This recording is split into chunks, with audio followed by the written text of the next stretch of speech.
Good news sa mga commuter ang 50% discount sa MRT3 at LRT2. Kahit siksikan sa tren, sinuong ng mga pasahero para lang makatipid. Nasa frontline ng balitang yan si Ian Suyu. Maaga pa lang, blockbuster na ang pila sa MRT3.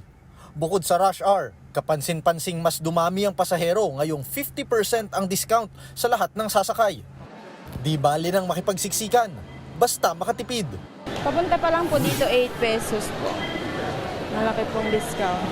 Bali pang dagdag pambili ng pagkain sa budget sa pagtrabaho. Ang daming tao ngayon, like more than usual. Actually, sobrang reliant na namin sa train ngayon. Ever since talaga.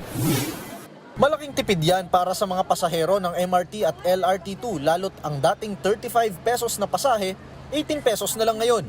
Pinakamura naman ay 6 pesos. Kaya't hiling nila, sana raw tumagal ang discount. Sana tuloy-tuloy na kasi syempre lalo ngayon mahal ang gasolina. So need talaga yung ganyan discount. In behalf of the regular commuters, it is a big help. Lalo na yung mga, syempre hindi na kaya yung inflation natin, yung pagtaas ng gas.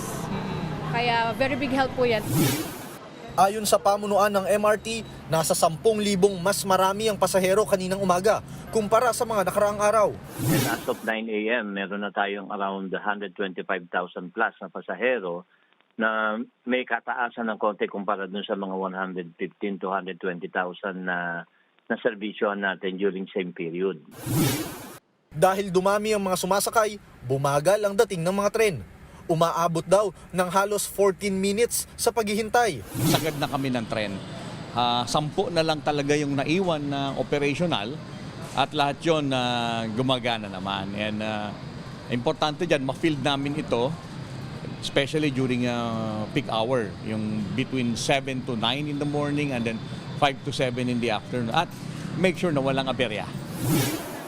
Dagdag pa ng LRT at MRT administration, nasa 35 million pesos ang mawawala sa pamahalaan kada buwan dahil sa pinatutupad na discount. Nagbabalita mula sa frontline, Ian Suyu, News 5.